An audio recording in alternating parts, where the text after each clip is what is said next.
In this sequence that we're starting, we're going to be taking a global perspective on bioethics and thinking about bioethical issues that arise when we cross national borders.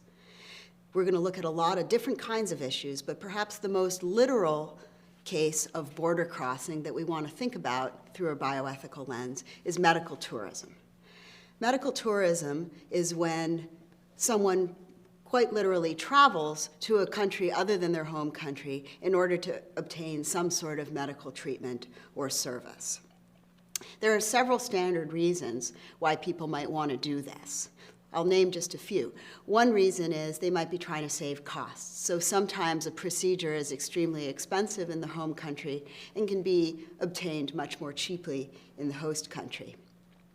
Sometimes patients are trying to access services or treatments that are either not accessible at all in their home country or are very difficult to access in their home country, either because the home country has deemed them ethically unacceptable and made them illegal, or because in the home country they're considered still experimental and not something that has been proven enough to offer, or simply because there aren't enough healthcare providers or machinery or whatever it may be in order to offer the service in the home country with any kind of regularity. Finally, patients sometimes travel just in order to jump queues and get faster service. If they're told that they're going to need to wait for a very long time for a service in their home country, a surgery, say, or perhaps an organ transplant, they may travel to another country where they can get the service more quickly if they're willing to pay out of pocket. Now, medical tourism is actually big business, particularly in countries where it has become more routinized. So just to give one example, Thailand is a country that supports a great deal of medical tourism. Thailand offers various services at a high level of sophistication and fairly quickly that are often almost impossible to obtain in other countries.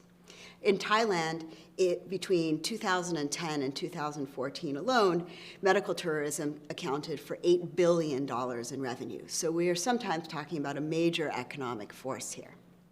So what are some of the ethical issues that medical tourism raises for us? I think there are a number. It's a practice that may well be conducted ethically, but that's fraught with ethical perils of various sorts. First of all, we might worry that the availability of wealthy foreigners who are willing to come in and spend their disposable income on medical services gives a really large incentive for poor countries to offer risky or potentially exploitative or potentially ethically questionable services so that they can raise money that they will get from foreign patients. If the economy of a country is faltering, it may be really tempting to get much needed cash flow by offering services that really ought not to be offered. Next, we might worry about the effect of medical tourism on the residents of the poorer host country. For example, you might worry about brain and resource drain. If medical tourism is big business in an otherwise poor country, are the top healthcare providers and a lot of the healthcare resources going to be funneled into offering expensive services for foreigners and away from providing basic, much-needed medical care for the citizens of the host country?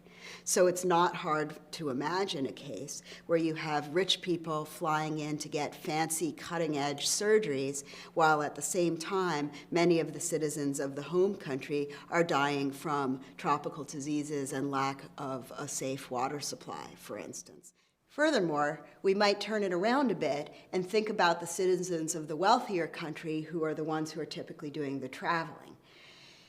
If medical tourism becomes a standard option for people from that country, does that lessen the pressure on their country to provide basic services? In other words, will the original country say, well, if you want this procedure or if you want to get it in a reasonable amount of time, you can just go abroad and do it, and so we don't have a great deal of incentive to provide it or provide better access to it here at home.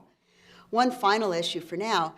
There are worries about what kind of accountability will be in place if something goes wrong. If somebody receives poor treatment, what recourse are they going to have if they're a foreigner without local rights, and particularly if they're a foreigner who's already gone back to the home country? The problem is, despite all of these very real ethical concerns, it's really not easy to see how we would block or regulate medical tourism very effectively.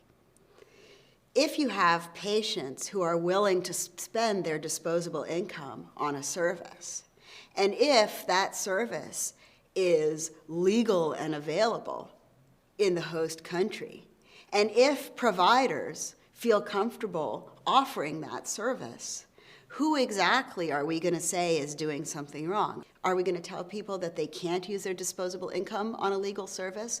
Are we going to intrude on another country and say that it shouldn't be making these services available?